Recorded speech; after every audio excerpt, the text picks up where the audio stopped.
മാത്രം, അതു വേഗം മാഞ്ഞു പോകും. ആരെതിർത്തെന്നാലും അത് പോകും നിശ്ചയം.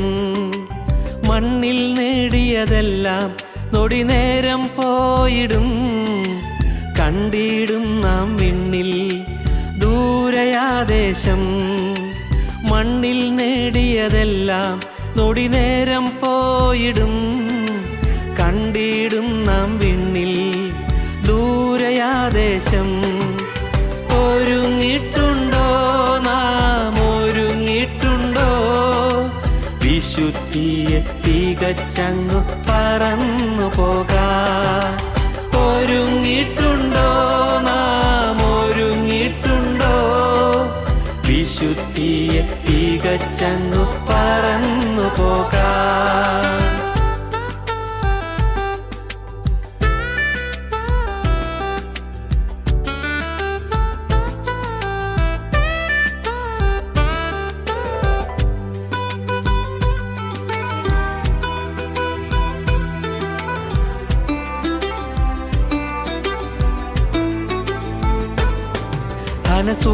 ധനസുഖമാനങ്ങളെല്ലാം താൽക്കാലികമെന്നതാൽ കാലങ്ങളായി നാം നേടും. നിമിഷങ്ങളിൽ അത് പോകും. മണ്ണിൽ ജീവിതമെന്നാൽ ലാഭം 6 അടി മാത്രം. പ്രാണൻ ക്രിസ്തുവിലെന്നാൽ മൺകൂടൊഴിയുന്നതു ലാഭം. മണ്ണിൽ ജീവിതമെന്നാൽ ലാഭം 6 അടി മാത്രം. പ്രാണൻ ക്രിസ്തുവിലെന്നാൽ മൺകൂടൊഴിയുന്നതു ലാഭം. ഒരുങ്ങിട്ടുണ്ടോ നാം, ഒരുങ്ങിട്ടുണ്ടോ? വിശുദ്ധിയെ തികച്ചങ്ങു പറന്നു പോകാൻ. ഒരുങ്ങിട്ടുണ്ടോ നാം, ഒരുങ്ങിട്ടുണ്ടോ? വിശുദ്ധിയെ തികച്ചങ്ങു പറന്നു പോകാൻ.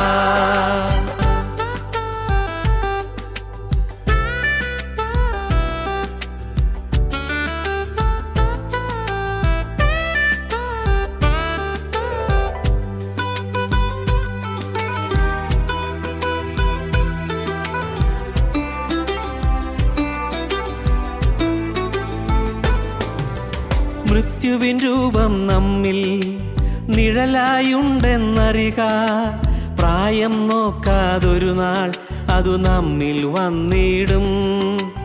ഉറ്റവരെ നാം പിരിയും, മറ്റൊരു യാത്ര തുടങ്ങും. ക്രിസ്തുവിൻ വഴിയെ പോയാൽ തൻ വീട്ടിൽ നാം എത്തും. ഉറ്റവരെ നാം പിരിയും, മറ്റൊരു യാത്ര തുടങ്ങും. ക്രിസ്തുവിൻ വഴിയെ പോയാൽ തൻ വീട്ടിൽ നാം എത്തും. ഒരുങ്ങിട്ടുണ്ടോ നാം, ഒരുങ്ങിട്ടുണ്ടോ? വിശുദ്ധിയെ തികച്ചങ്ങു പറന്നു പോകാൻ. ഒരുങ്ങിട്ടുണ്ടോ നാം, ഒരുങ്ങിട്ടുണ്ടോ? വിശുദ്ധിയെ തികച്ചങ്ങു പറന്നു പോകാൻ. ഒരു ജീവിതം മാത്രം, അതു വേഗം മാഞ്ഞു പോകും. ആരെതിർത്തെന്നാലും അത് പോകും നിശ്ചയം. മണ്ണിൽ നേടിയതെല്ലാം നൊടി നേരം പോയിടും. കണ്ടിടും നാം വിണ്ണിൽ ദൂരയാദേശം. മണ്ണിൽ നേടിയതെല്ലാം നൊടി നേരം പോയിടും. കണ്ടിടും നാം വിണ്ണിൽ ദൂരയാദേശം. ഒരുങ്ങിട്ടുണ്ടോ നാം, ഒരുങ്ങിട്ടുണ്ടോ? വിശുദ്ധിയെ തികച്ചങ്ങു പറന്നു പോകാൻ. ഒരുങ്ങിട്ടുണ്ടോ നാം, ഒരുങ്ങിട്ടുണ്ടോ? വിശുദ്ധിയെ തികച്ചങ്ങു പറന്നു പോകാൻ. ഒരുങ്ങിട്ടുണ്ടോ നാം, ഒരുങ്ങിട്ടുണ്ടോ? വിശുദ്ധിയെ തികച്ചങ്ങു പറന്നു പോകാൻ. ഒരുങ്ങിട്ടുണ്ടോ നാം, ഒരുങ്ങിട്ടുണ്ടോ? വിശുദ്ധിയെ തികച്ചങ്ങു പറന്നു പോകാൻ. ഞങ്ങളും ക്രൂശിക്കപ്പെട്ട ക്രിസ്തുവിനെ പ്രസംഗിക്കുന്നു. തിരുനാമത്തിന് മഹത്വം ഉണ്ടാകട്ടെ. ദൈവത്തിന് സ്തോത്രം. കൊരിന്ത്യർക്കെഴുതിയ 2-ാമത്തെ ലേഖനം 6-ാം അധ്യായം 1-ാം വാക്യം. 2 കൊരിന്ത്യർ 6:1. നിങ്ങൾക്ക് ദൈവത്തിൻ്റെ കൃപ ലഭിച്ചത് വ്യർത്ഥമായി തീരരുത് എന്ന് ഞങ്ങൾ സഹപ്രവൃത്തിക്കാരായി നിങ്ങളെ പ്രബോധിപ്പിക്കുന്നു. കൃപ ലഭിച്ചത് വ്യർത്ഥമായി പോകരുത്. കൃപ ലഭിച്ചു, കൃപ വ്യർത്ഥമാക്കി കളയരുത്. യൗസേപ്പിന് കൃപ ലഭിച്ചു, യൗസേപ്പ് വ്യർത്ഥമാക്കി കളഞ്ഞില്ല. യാക്കോബിനുമനായി യൗസേപ്പിന് ദൈവത്തിന് കൃപ ലഭിച്ചു, സ്പെഷ്യൽ ഗ്രേസ് ലഭിച്ചു, പ്രത്യേക കൃപ. നമുക്കെല്ലാം കിട്ടുന്നുണ്ട് പ്രത്യേക കൃപ. അതുകൊണ്ടല്ലേ നിങ്ങൾ ഈ വചനം കേൾക്കാനിടയായത്. എത്രയോ ആളുകൾ നാട്ടിലുണ്ട്, എത്രയോ ആളുകളുണ്ട്, അവർക്ക് വരാൻ തോന്നിയില്ലല്ലോ. നിങ്ങൾക്ക് ഈ വചനം കേൾക്കാൻ വരാനിടയായ ദൈവത്തിൻ്റെ കൃപയാണ്. ഈ വചനത്തോടൊരു മധുരവും ആകർഷവും നിങ്ങൾ ലഭിച്ച ദൈവത്തിൻ്റെ കൃപയാണ്. വചനം കേൾക്കുമ്പോൾ നിങ്ങളുടെ ഹൃദയം ഉണരുന്നത് ദൈവത്തിൻ്റെ കൃപയാണ്. വചനം കേൾക്കുമ്പോൾ നിങ്ങളുടെ ഹൃദയം കത്തുന്നത് ദൈവത്തിൻ്റെ കൃപയാണ്. വചനം കേൾക്കുമ്പോൾ നിങ്ങളുടെ ഹൃദയം ജ്വലിക്കുന്ന ദൈവത്തിൻ്റെ കൃപയാണ്. വചനം കേൾക്കുമ്പോൾ നിങ്ങളുടെ ഹൃദയത്തിൻ്റെ അന്തരാളത്തിലേക്ക് വചനം ഊളിയിട്ട് കിടക്കുന്ന ദൈവത്തിൻ്റെ കൃപയാണ്. വചനം കേൾക്കുമ്പോൾ അതിൻ്റെ ശക്തി നിങ്ങളിലേക്ക് പ്രസരിക്കുന്ന ദൈവത്തിൻ്റെ കൃപയാണ്. ദൈവത്തിൻ്റെ കൃപ. നിങ്ങൾക്ക് ദൈവത്തിൻ്റെ കൃപ ലഭിച്ചത് വ്യർത്ഥമായി തീരരുത്, വ്യർത്ഥമാക്കി കളയരുത്. കിട്ടിയ കൃപ കളയരുത്, വ്യർത്ഥമായി തീരരുത്. യൗസേപ്പിന് കൃപ കിട്ടി. യൗസേപ്പ് അറിയാമായിരുന്നു എല്ലാം നന്മയ്ക്ക്, എല്ലാം നന്മയ്ക്ക്. പൊട്ടൻകിട്ടി തള്ളിയിട്ടപ്പോഴും ഒരു പരാതിയുമില്ല. അവിടെ കിടന്ന് മരിക്കുന്നെങ്കിൽ മരിക്കട്ടെ, പക്ഷേ എനിക്കൊരു സ്വപ്നമുണ്ടല്ലോ, എനിക്കൊരു സ്വപ്നമുണ്ടല്ലോ. എന്താ സ്വപ്നം? എനിക്ക് ദൈവം 2 സ്വപ്നങ്ങൾ തന്നിട്ടുണ്ട്. സ്വപ്നങ്ങൾ, ഉന്നതമായൊരു ഭാവിയെക്കുറിച്ചുള്ള സ്വപ്നം എനിക്ക് തന്നിട്ടുണ്ട്. ആ സ്വപ്നം ദൈവം തന്നതാണെങ്കിൽ നിറവേറും, സംശയമില്ല. പൊട്ടൻകിണറ്റിൽ കിടന്നാലും ദൈവം എന്നെ പൊട്ടൻകിണറ്റിൽ എഴുന്നേൽപ്പിക്കും, എന്നെ ഉയർത്തും. ഈ സ്വപ്നം കണ്ടുകൊണ്ടാണ് യോസേഫ് പൊട്ടൻകിണറ്റിൽ കിടക്കുന്നത്. മനസ്സിലൊരു സ്വപ്നം പേറുകയാണ്. മനസ്സിൽ നെയ്തെടുത്തൊരു സ്വപ്നം ഉള്ളത്തിൽ പേറിക്കൊണ്ടാണ് യോസേഫ് പൊട്ടൻകിണറ്റിലേക്ക് താഴുന്നത്. ശരീരം കീറി മുറിയുന്നുണ്ട്.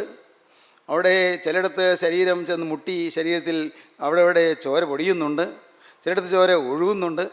ഇല്ലേ, യോസേഫിന് പേടിയില്ല. സ്വപ്നം, എനിക്കൊരു സ്വപ്നമുണ്ട്. ദൈവത്തിന് സ്തോത്രം. I have A dream. ഇല്ലേ, കേട്ടിട്ടില്ലേ? I have A dream. എനിക്കൊരു സ്വപ്നമുണ്ട്. ഈ സ്വപ്നം കയ്യിൽ വെച്ചുകൊണ്ടിരിക്കുകയാണ്. പ്രിയപ്പെട്ടവരെ, ഞാൻ ചോദിക്കട്ടെ, നിങ്ങൾക്കൊരു സ്വപ്നം ഇന്ന് നെയ്തെടുക്കാമോ? ഇത് കേട്ടുകൊണ്ടിരിക്കുമ്പോൾ സ്വപ്നം നെയ്യണം, സ്വപ്നം കരിപ്പിടിപ്പിക്കണം. എന്താണ് സ്വപ്നം? യേശു ക്രിസ്തുവിൻ്റെ വിശുദ്ധനായി ജീവിച്ച് എൻ്റെ കാലം തീരുമ്പോൾ ഇവിടെ കരി വരിക എന്നുള്ള ശബ്ദം കേട്ട് ഒരു വിശുദ്ധനായി ദൈവസന്നിധിയിലേക്ക് എനിക്ക് പറന്നു ചെല്ലണം. മതി, മതി, വേറൊന്നും വേണ്ട. യേശുക്രിസ്തുവിൻ്റെ വിശുദ്ധനായി ജീവിച്ച്, ലോകത്തിൻ്റെ മാലിന്യം പറ്റാതെ ജീവിച്ച്, എപ്പോഴോ ഒരു ദിവസം ഇവിടെ കയറി വരിക എന്നുള്ളൊരു ശബ്ദം ഞാൻ കേൾക്കും. അപ്പോൾ ഞാൻ സ്തുതിയുടെ ചിറകിൽ ഞാൻ പറന്നേറും. എവിടെ? കർത്താവിൻ്റെ പാദത്തിലേക്ക്. ഇതാണ് സ്വപ്നം. ഈ സ്വപ്നം നിങ്ങൾ കൈവശം വെച്ചുകൊണ്ട് നിങ്ങൾ മുന്നോട്ട് പോകൂ. ആ സ്വപ്നത്തിൽ നിന്ന് വ്യതിചലിച്ച് പോകരുത്.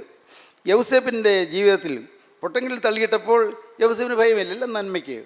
യൗസേപ്പിന് അറിയാം എല്ലാം നന്മയ്ക്ക്. കച്ചവടക്കാർ ഇരുമ്പ് ഒഴിപ്പിച്ച് തുടയിൽ വെച്ചപ്പോൾ ശരീരം അങ്ങ് ഉരുകുകയാണ്. പക്ഷേ ഒരു പ്രയാസവുമില്ല. വേദനയുണ്ട്, പക്ഷേ പ്രയാസമില്ല. ദൈവത്തിന് എന്നെക്കുറിച്ചൊരു കരുതലുണ്ട്, അത് നിറവേറും, സംശയമില്ല. യോസേഫ് ധൈര്യമായി പോവുകയാണ്. ദൈവത്തിന് സ്തോത്രം. പുത്തിഫറിൻ്റെ വീട്ടിൽ ചെന്നു, അവിടെ സ്ഥാനമാനങ്ങൾ ലഭിച്ചു. ശരി, ആ വീട്ടിലെ ഉടമസ്ഥനെ പോലെയായി തീർന്നു. പുത്തിഫറിന് നല്ല വിശ്വാസമുണ്ടായി. എല്ലാം ദൈവത്തിൻ്റെ കൃപ, അത്രയേ ഉള്ളൂ, ദൈവത്തിൻ്റെ കൃപ. പിന്നെ കാര്യങ്ങൾ അവതാളത്തിലായി. ആ സ്ത്രീ വേണ്ടാതനത്തിലേക്ക് പ്രേരിപ്പിക്കുന്നു, അരുതായികളിലേക്ക് വിളിക്കുന്നു. ആ സ്ത്രീയുടെ അധികാരം ഉപയോഗിച്ച്, യജമാനത്തിയല്ലേ, അധികാരം ഉപയോഗിച്ച് യോസേപ്പിനോട് ആജ്ഞാപിക്കുന്നു. യോസേപ്പ് ആ സ്ത്രീയുടെ കിടപ്പുമുറിയിൽ പോകേണ്ടി വരുന്നു. എന്താണിത്? യോസേപ്പ് അവിടെ നിന്ന് ഉടുവസ്ത്രം പോലും ഉരിഞ്ഞു പോയപ്പോഴും അല്പം പോലും ലജ്ജ കൂടാതെ ഓടി രക്ഷപ്പെടുന്നു. പാപത്തിൽ നിന്ന് ഓടി രക്ഷപ്പെടുന്നു. സ്വപ്നം അകത്ത് കിടക്കുകയാണ്.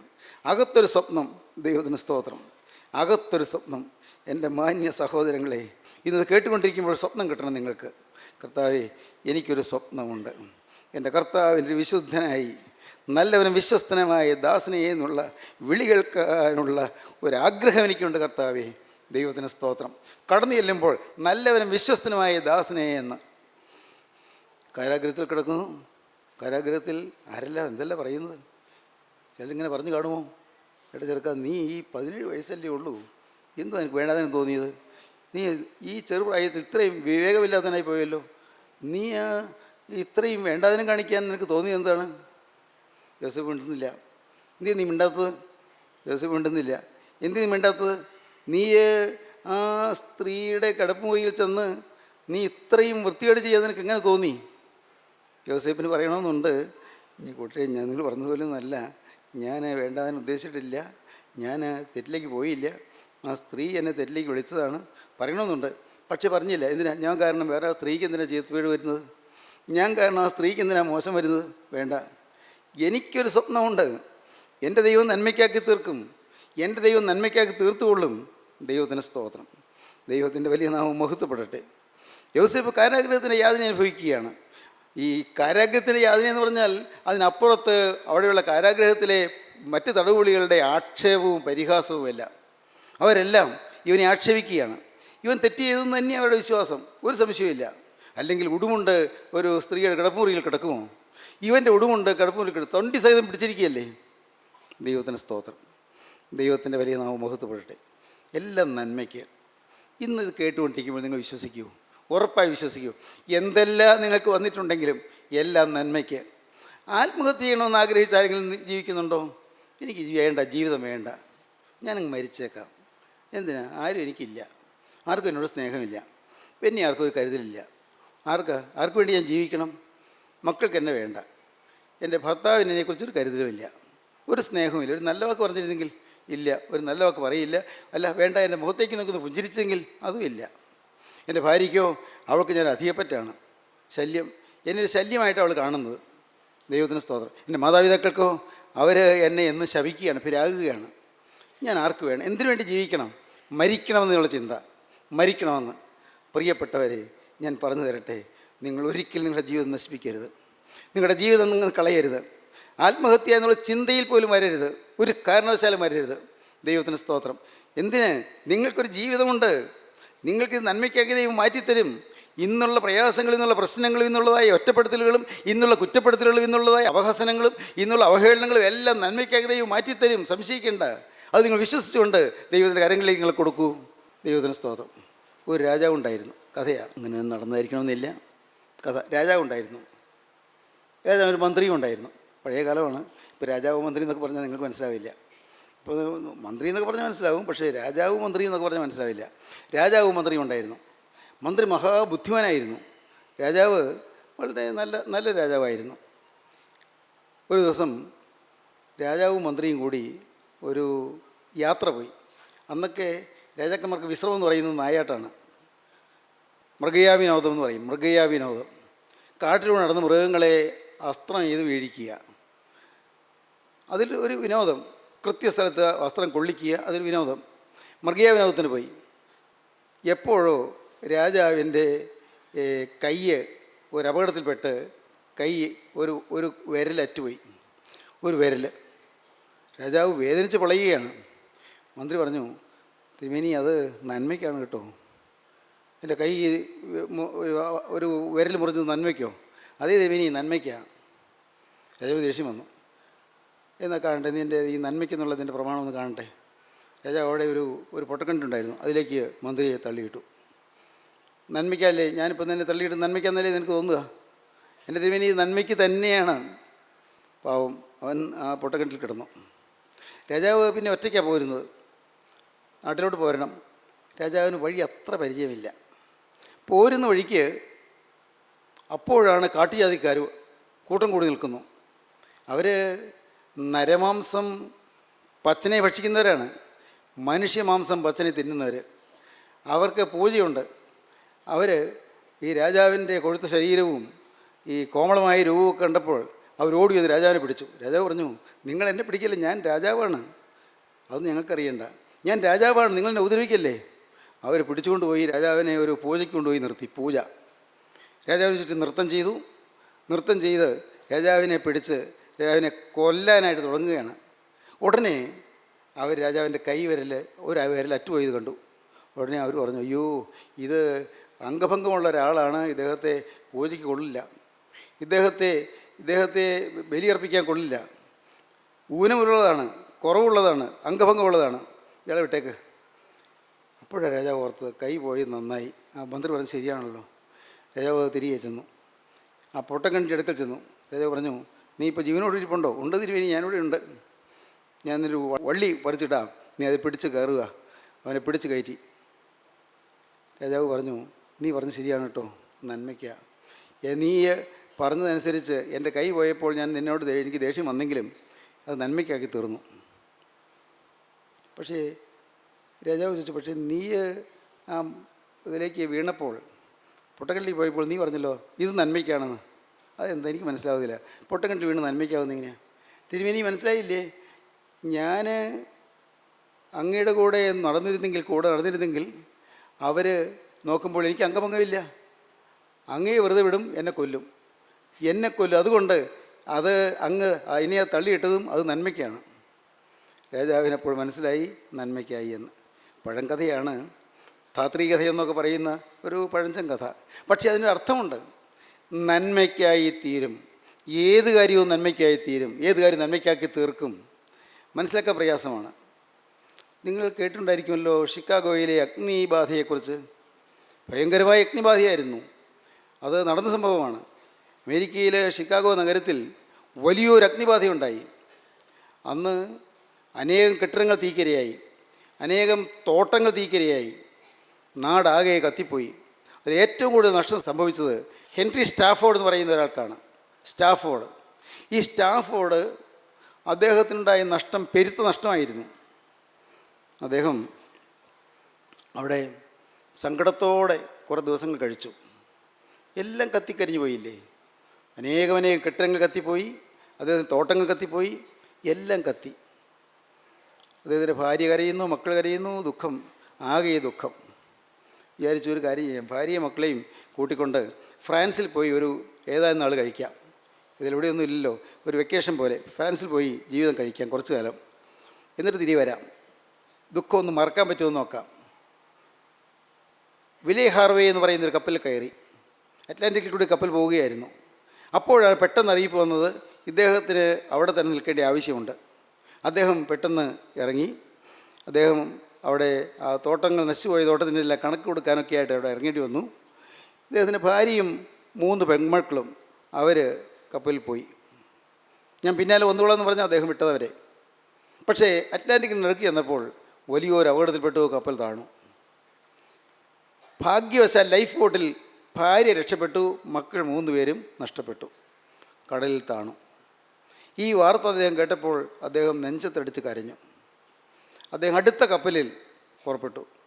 വിലെ ഹാർവേ മുങ്ങിയ ഭാഗത്ത് ചെന്നപ്പോൾ ക്യാപ്റ്റൻ വിളിച്ച് പറഞ്ഞു, ദേ ഇവിടെയാണ് വിലെ ഹാർവേ മുങ്ങിയത്, ഇവിടെയാണ് കപ്പൽ മുങ്ങിയത്. അദ്ദേഹം കപ്പലിൻ്റെ മുകൾത്തട്ടിലേക്ക് കയറി കൈപ്പിടിയിൽ പിടിച്ചുകൊണ്ട് അദ്ദേഹം താഴോട്ട് നോക്കി. സ്വന്തം മക്കൾ 3 പേരും മുങ്ങി മരിച്ചെടുത്ത് അദ്ദേഹം നോക്കിക്കൊണ്ട് നിന്നുകൊണ്ട് അദ്ദേഹം വിതുമ്പി. അപ്പോൾ അദ്ദേഹം ഒരു പാട്ട് പാടി. ആ പാട്ടാണ് നാം മലയാളത്തിൽ പാടുന്നത്, എല്ലാം നന്മയ്ക്കായി എന്ന്. ദൈവത്തിന് സ്തോത്രം. എല്ലാം നന്മയ്ക്കായി ദൈവം ചെയ്യുന്നു എന്ന്. എല്ലാം നന്മയ്ക്കായി ദൈവത്തിന് സ്തോത്രം. ഈ യൗസേപ്പിന് മനസ്സിലായി, ഈ വരുന്ന ദുരിതങ്ങളുടെ പരമ്പരകൾ, അടിക്കടി വരുന്നതായ ദുരിതങ്ങൾ, ഇതെല്ലാം എൻ്റെ ജീവിതത്തിൽ നന്മയ്ക്കാക്കി കർത്താവ് തീർത്ത് തരും. നല്ലൊരു ഉറപ്പ്.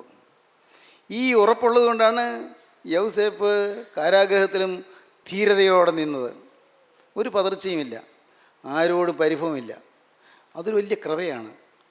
ഉപദ്രവിച്ചവരുടെ പരിഭവമില്ല, തന്നെ ഈ അപകടത്തിൽപ്പെടുത്തിയവരുടെ പരിഭവമില്ല. സാധാരണ മനുഷ്യർക്ക് സാധിക്കുന്നൊരു കാര്യമല്ലത്. ഞാനൊരു കഥ കേട്ടിട്ടുണ്ട്, പുരാണങ്ങളിലെ കഥയാണ്. പ്രഹ്ലാദൻ എന്ന് പറയുന്നൊരു കഥാപാത്രമുണ്ട്. പ്രഹ്ലാദൻ ദൈവത്തെ പ്രസാദിപ്പിച്ചൊരു മനുഷ്യനാണ്. ദൈവത്തെ പ്രസാദിപ്പിച്ചൊരു പുണ്യപുരുഷനാണെന്ന് വേണമെങ്കിൽ പറയാം.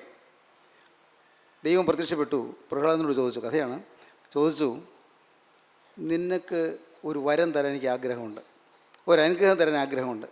നീ എന്ത് വരമാണ് നിനക്ക് വേണ്ടത്? അയ്യോ, എനിക്ക് ഒരു വരവും വേണ്ട. അല്ല, അങ്ങനെ പറയണ്ട, നിൻ്റെ ജീവിതം കണ്ടിട്ട് എനിക്ക് പ്രസാദം തോന്നിയിരിക്കുകയാണ്, നിനക്ക് ഞാനൊരു വരം തരാം. അയ്യോ, എനിക്കൊരു വരവും വേണ്ട. അങ്ങനെ നീ പറയല്ലേ, നീ ചോദിക്കൂ, നീ ചോദിക്കുന്നത് ഞാൻ തരാം. അങ്ങനെയാണെങ്കിൽ എനിക്കൊരു വരം തന്നാൽ മതി. എന്താണത്? എന്നെ ഉപദ്രവിച്ചവർക്ക് ആർക്കും ഒരു ദോഷവും വരരുത്. നോക്കണേ, എന്നെ ഉപദ്രവിച്ചവർക്ക് ആർക്കും ഒരു ദോഷവും വരരുത്. ദൈവത്തിന് വലിയ സന്തോഷമായി. ദൈവത്തിന് അത് കേട്ടിട്ട് വലിയ സന്തോഷമായി. പ്രഹ്ലാദന് ആ വരം കൊടുത്തു. പ്രഹ്ലാദൻ അതുകൊണ്ട് ഒരു പുണ്യപുരുഷനായി അറിയപ്പെട്ടു എന്ന്, ഒരു അനുഗ്രഹീത പുരുഷനായി അറിയപ്പെട്ടു. തന്നെ ഉപദ്രവിക്കുന്നവർക്ക് ഒരു ദോഷവും വരരുത് എന്നാഗ്രഹിച്ചു. സാധാരണ മനുഷ്യർക്ക് സാധിക്കുന്നതല്ല, സാധാരണക്കാർക്ക് സാധിക്കുന്നതല്ല. നമ്മെ ഉപദ്രവിക്കുന്നവർക്ക് ഒരു ദോഷവും വരരുതെന്ന് ആഗ്രഹിക്കുന്നത് വാസ്തവത്തിൽ ദൈവികമായ സ്വഭാവമാണ്. മനുഷ്യന് സത്വഗുണമുണ്ട്, രജോ ഗുണമുണ്ട്, തമോ ഗുണമുണ്ട്. സത്വഗുണം ശ്രേഷ്ഠമായ ഗുണമാണ്, അത് ദൈവികമാണ്. രജോ ഗുണം മാനുഷിക ഗുണമാണ്, മാനുഷിക സ്വഭാവമാണ്. തമോ ഗുണം പൈശാചിക സ്വഭാവമാണ്. സത്വഗുണം, രജോ ഗുണം, തമോ ഗുണം. ഈ സത്വഗുണമുള്ളവരാണ് മറ്റുള്ളവരുടെ നന്മ ആഗ്രഹിക്കുന്നത്. എന്നെ ഉപദ്രവിച്ചവർക്ക് പോലും തിന്മ വരരുതെന്ന് ആഗ്രഹിക്കുന്നു. നമ്മുടെ ജീവിതത്തിൽ ഈ ഒരു സ്വഭാവം നമുക്ക് കാണാം. ഈ യൗസേപ്പിൻ്റെ ജീവിതത്തിൽ കൂടെ നമ്മുടെ ജീവിതത്തിൽ നമുക്ക് പകർത്താം. എൻ്റെ കർത്താവേ, എൻ്റെ ജീവിതത്തിൽ ദൈവിക സ്വഭാവം എനിക്ക് വേണം, എനിക്ക് സത്വഗുണം വേണം. കർത്താവേ, എനിക്ക് മാനുഷികമായ സ്വഭാവം വേണ്ട, അതല്ല എനിക്ക് വേണ്ടത്. പൈശാചിക സ്വഭാവമേ വേണ്ടല്ലോ. എനിക്ക് കർത്താവേ സത്വഗുണം വേണം. എൻ്റെ ജീവിതത്തിൽ ആരെല്ലാം തിന്മ ചെയ്തിട്ടുണ്ടോ അവർക്കെല്ലാം നല്ലത് വരണമെന്ന് എനിക്ക് ആഗ്രഹിക്കാൻ സാധിക്കത്തക്കവണ്ണം എൻ്റെ ഹൃദയം നന്മ കൊണ്ട് നിറയ്ക്കണം. ദൈവത്തിന് സ്തോത്രം. നിസ്സാരമല്ല, അതൊരു വലിയ കൃപയാണ്, വലിയ കൃപയാണ്. യോസേപ്പ് നന്മ മാത്രം ആഗ്രഹിച്ചു. ആരോട് പരാതിയില്ല, സഹോദരന്മാരോട് പരാതിയില്ല, ഇസ്മായിൽ കച്ചവടക്കാരോട് പരാതിയില്ല, പൊത്തിഫറിൻ്റെ ഭാര്യയോട് പരാതിയില്ല, ജയിൽ അധികൃതരോട് പരാതിയില്ല. ഇങ്ങനെ നിന്നതുകൊണ്ട് നോക്കൂ, നാം കാണുന്നു യൗസേപ്പിനെ ദൈവം ഉയർത്തി.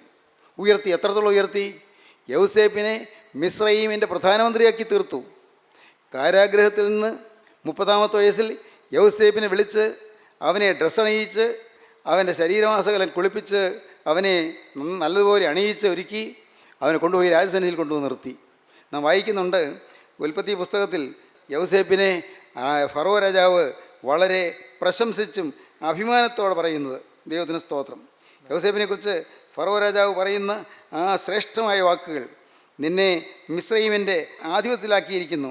41-ാം അധ്യായത്തിൽ നമുക്ക് വായിക്കാം. 41-ാം അധ്യായം 38-ാം വാക്യം നമുക്ക് വായിക്കാം. ഫറവോൻ തൻ്റെ ഭൃത്യന്മാരോട്, ദൈവാത്മാവുള്ള ഈ മനുഷ്യനെ പോലെ ഒരുത്തിനെ കണ്ടുകിട്ടുമോ എന്ന് പറഞ്ഞു.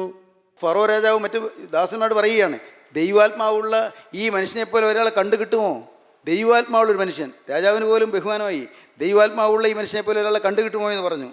പിന്നെ ഫറവോൻ യോസഫിനോട്, ദൈവം ഇതൊക്കെയും നിനക്ക് വെളിപ്പെടുത്തി തന്നതുകൊണ്ട് നിന്നെപ്പോലെ വിവേകവും ജ്ഞാനവും ഉള്ളവൻ ഒരുത്തിനുമില്ല. നിനക്കൊരു ദൈവമുണ്ട്, ആ ദൈവം രഹസ്യങ്ങൾ വെളിപ്പെടുത്തുന്ന ദൈവമാണ്. നിന്നെപ്പോലെ വിവേകവും ജ്ഞാനവും ഉള്ള മറ്റൊരുത്തനുമില്ല. ഫറോ രാജാവ് പറയുകയാണ്, വിശ്രുതനായ ഫറോ രാജാവ് പറയുന്നു, നിന്നെപ്പോലെ വിവേകവും ജ്ഞാനവും ഉള്ള മറ്റൊരുത്തനുമില്ല. നീ എൻ്റെ ഗൃഹത്തിന് മേലധികാരിയാകും. നീ എൻ്റെ ഈ ഗൃഹത്തിന് മേലധികാരിയാകും. നിന്റെ വാക്ക് എൻ്റെ ജനമെല്ലാം അനുസരിച്ച് നടക്കും. നിന്റെ വാക്ക് ഈ എൻ്റെ ജനമെല്ലാം അനുസരിച്ച് നടക്കും. സിംഹാസനം കൊണ്ട് മാത്രം ഞാൻ നിന്നേക്കാൾ വലിയവനായിരിക്കുമെന്ന് പറഞ്ഞു. നിന്നേക്കാൾ വലിയവനായിരിക്കുന്നത് ഈ സിംഹാസനം കൊണ്ട് മാത്രമായിരിക്കും. നീ എല്ലാ വിധത്തിലും നീ എന്നോടൊപ്പമായിരിക്കും. നിനക്കെല്ലാ അധികാരവും ഞാൻ തന്നിരിക്കുന്നു. യൗസേപ്പിനെ ഫറോ രാജാവ് അനുഗ്രഹിക്കുന്നു, ഫറോ രാജാവ് ഉയർത്തുന്നു. അടുത്ത വാക്യം, ഇതാ മിസ്രയീം ദേശത്തിനൊക്കെയും ഞാൻ നിന്നെ മേലധികാരിയാക്കിയിരിക്കുന്നുവെന്നും ഫറവോൻ യോസേഫിനോട് പറഞ്ഞു. ദേശത്തിനൊക്കെയും ഞാൻ നിന്നെ മേലധികാരിയാക്കിയിരിക്കുന്നു, ഫറവോൻ യോസേപ്പിനോട് പറഞ്ഞു. ഫറവോൻ തന്റെ കയ്യിൽ നിന്ന് മുദ്രാമോതിരം ഊരി, ഫറവോന്റെ രാജകീയമായ പദവിയുള്ള മുദ്രാമോതിരം ഊരി യോസേഫിന്റെ കൈക്കായി ഇട്ടു. യോസേഫിന്റെ കയ്യിലേക്ക് മുദ്രാമോതിരം ഇട്ടു. അവനെ നേർമയുള്ള വസ്ത്രം ധരിപ്പിച്ചു. അവനെ വിശിഷ്ട വസ്ത്രം, നേർമയുള്ള വസ്ത്രം ധരിപ്പിച്ചു. ഒരു സ്വർണ്ണ സരപ്പളിയും അവന്റെ കഴുത്തിലിട്ടു. ഒരു സ്വർണ്ണ സരപ്പളിയും അവന്റെ കഴുത്തിലിട്ടു. തന്റെ 2-ാം രഥത്തിൽ അവനെ കയറ്റി. ഫറോ രാജാവിന്റെ 2-ാം രഥത്തിൽ യോസേഫിനെ കയറ്റി. മുട്ടുകുത്തുവിനെന്ന് അവന്റെ മുമ്പിൽ വിളിച്ചു പറയിച്ചു. മേലധികാരിയാണ്, ഇവന്റെ മുമ്പിൽ ജനങ്ങളെല്ലാം പ്രജകളെല്ലാം മുട്ടുകുത്തുവീരെന്ന് പറയിച്ചു. ദൈവത്തിന് സ്തോത്രം. ഇങ്ങനെ അവനെ മിസ്രയീം ദേശത്തിനൊക്കെയും മേലധികാരിയാക്കി. അവനെ മിസ്രയീം ദേശത്തിനൊക്കെയും മേലധികാരിയാക്കി. ആ മുട്ടുകുത്തുവെന്ന് പറഞ്ഞപ്പോൾ നിങ്ങൾ ചിന്തിക്കാറുണ്ടോ? ഞാൻ ചിന്തിക്കാറുണ്ട്. മുട്ടുകുത്തുവെന്ന് പറഞ്ഞപ്പോൾ പൊത്തിഫേർ വന്ന് മുട്ടുകുത്തി, കാരാഗൃഹപ്രമാണി വന്ന് മുട്ടുകുത്തി, പൊത്തിഫറിൻ്റെ ഭാര്യ വന്ന് മുട്ടുകുത്തി. നോക്കൂ, നിന്ദിക്കുന്നതിൻ്റെ മുമ്പിൽ മാനിക്കുന്ന ദൈവം. ദൈവത്തിന് സ്തോത്രം. നിന്ദിക്കുന്നതിൻ്റെ മുമ്പിൽ, താഴ്ത്തിയുടെ മുമ്പിൽ, അവഹേളിച്ചയുടെ മുമ്പിൽ മാനിച്ച് ദൈവം ഉയർത്തുന്ന ദൈവത്തിൻ്റെ സ്നേഹം. പ്രിയപ്പെട്ടവരെ, യൗസേപ്പിനെ ദൈവം ഉയർത്തി കൊണ്ടുവന്നു. മിസ്രയീം ദേശത്തിനൊക്കെയും അധിപതിയാക്കി. നോക്കൂ, മിസ്രയീം ദേശത്തിന് അധിപതിയായപ്പോഴാണ് നാനാദേശങ്ങളിൽ നിന്ന് ക്ഷാമം പിടിച്ച് പട്ടിണിപ്പാവങ്ങൾ വന്ന് യൗസേപ്പിന് മുമ്പിൽ കൈനീട്ടി നിന്നത്. അവിടെ യൗസേപ്പിൻ്റെ നാട്ടിൽ മിസ്രയീം ദേശത്ത് ധാന്യം ശേഖരിച്ച് വെച്ചിട്ടുണ്ട്. ആ ധാന്യം ചോദിച്ചു വാങ്ങുവാൻ യാചകരെ പോലെ നാനാദേശങ്ങളിൽ നിന്ന് ആളുകൾ വരുന്നു, പട്ടിണിപ്പാവങ്ങൾ വരുന്നു. ദേശത്തെല്ലാം പട്ടിണിയാണ്, ക്ഷാമമാണ്. യൗസേപ്പിൻ്റെ അടുക്കലെല്ലാം സമൃദ്ധിയുമുണ്ട്. ദാരിദ്ര്യം പൂണ്ട സമൂഹത്തിൽ എല്ലാ സമൃദ്ധിയുമുള്ള യൗസേപ്പിൻ്റെ അരികിലേക്ക് ജനങ്ങൾ കൂട്ടം കൂട്ടമായി വന്ന് യാചകരെ പോലെ നിന്നു. യൗസേപ്പ് അവർക്കെല്ലാം ധാരാളമായി പകർന്നു കൊടുത്തു. യൗസേപ്പ് അനുഗ്രഹങ്ങൾ പകർന്നു കൊടുക്കാൻ തുടങ്ങി. യൗസേപ്പ് മേലധികാരിയായി തീർന്നു. ദൈവത്തിന് സ്തോത്രം. സഹോദരങ്ങളെ, നമ്മുടെ ജീവിതത്തിൽ ദൈവം നമ്മെ ഉയർത്തുന്ന നിങ്ങൾക്ക് വിശ്വാസമുണ്ടോ? നമ്മുടെ കണ്ണീര് ദൈവം തോർത്ത് തരുമെന്ന് നിങ്ങൾക്ക് വിശ്വാസമുണ്ടോ? എല്ലാം നന്മയ്ക്കാക്കി മാറ്റുന്ന വിശ്വാസമുണ്ടോ? ദൈവത്തിന് സ്തോത്രം. നമ്മുടെ ജീവിതത്തിൽ സംഭവിച്ചതെല്ലാം നന്മയ്ക്കാക്കി മാറ്റാൻ എൻ്റെ കർത്താവിന് കഴിയുമെന്ന് വിശ്വാസമുണ്ടോ? നിങ്ങൾക്ക് വേണ്ടി കുരിശിൽ രക്തം ചിന്തിയവൻ അവനെന്ന് ഇത് നിങ്ങൾ കേട്ടുകൊണ്ടിരിക്കുമ്പോൾ നിങ്ങൾ അരികത്തേക്ക് വരുന്നുണ്ട്. നിങ്ങൾക്ക് വേണ്ടി കുരിശിൽ ചോര ചിന്തിയവൻ, നിങ്ങൾക്ക് വേണ്ടി രക്തം ചിന്തിയവൻ അവൻ നിങ്ങളുടെ അരികത്തേക്ക് വരുന്നുണ്ട്. അവൻ നിങ്ങളെ സമീപിക്കുന്നുണ്ട്. അവനൊരേ ഒരു കാര്യം മാത്രമേ നിങ്ങൾ പറയുന്നുള്ളൂ: മോനെ, നിൻ്റെ ഹൃദയം നീ എനിക്ക് തരാമോ?